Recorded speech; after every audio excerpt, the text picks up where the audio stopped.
Hello everyone, got 4 dirty jokes for you today.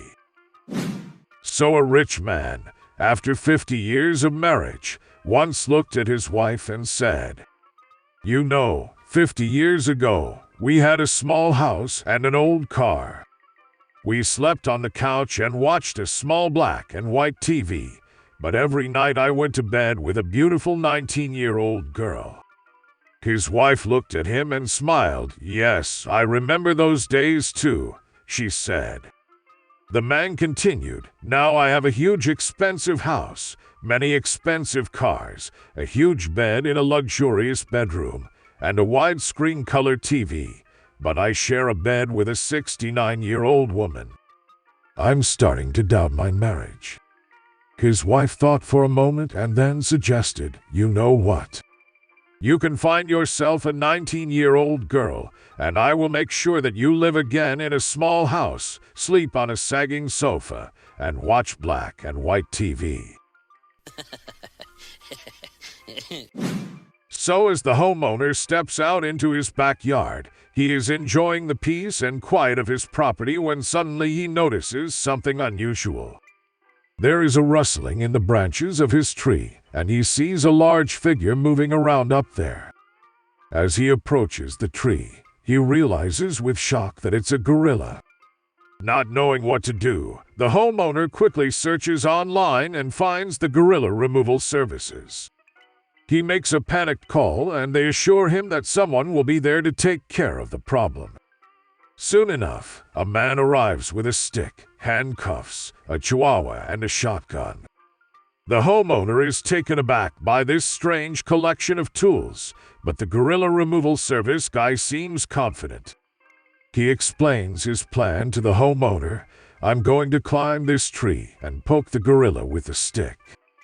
When the gorilla falls, the chihuahua will bite his wiener. When gorilla grabs his crotch, slap on the handcuffs." The homeowner nods, but then remembers to ask about the shotgun. "What's the shotgun for?" he asks nervously. The gorilla removal service guy responds, "If I fall first, shoot the chihuahua."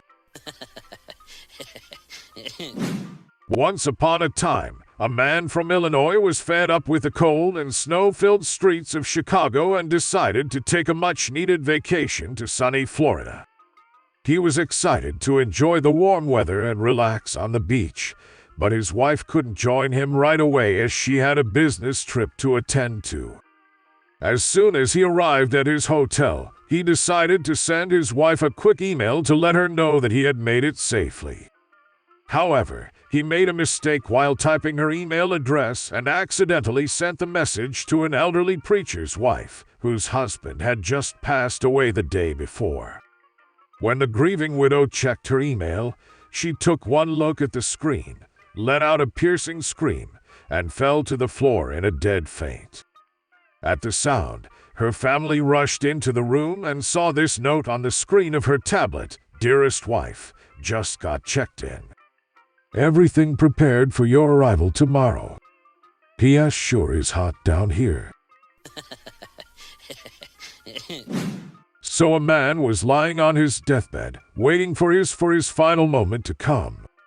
He was totally calm, especially seeing as there was a priest there to give him his last rites and prepare him for his journey into the next life. Wanting to ensure that the entire process was complete, the priest commanded the man, "Denounce the devil. You must let him know that you are opposed to his evil ways and shows him that you think very, very little of it." Unmoved by the priest's vigor, the man simply lay on his bed, stared into space, and said nothing. The priest repeated, "Denounce the devil now. You can't have long left and need to show him whose side you're on." Once again, the man didn't react. It was as if the priest hadn't said anything at all. The priest, now puzzled by the man's complete nonchalance toward what he was saying, asked, "Why do you refuse to denounce the devil and his evil?" The dying man replied, "To be honest, after the life I've led, I'm not really sure where I'm going to be headed. With that in mind, I don't think I ought to be aggravating anybody, should I?"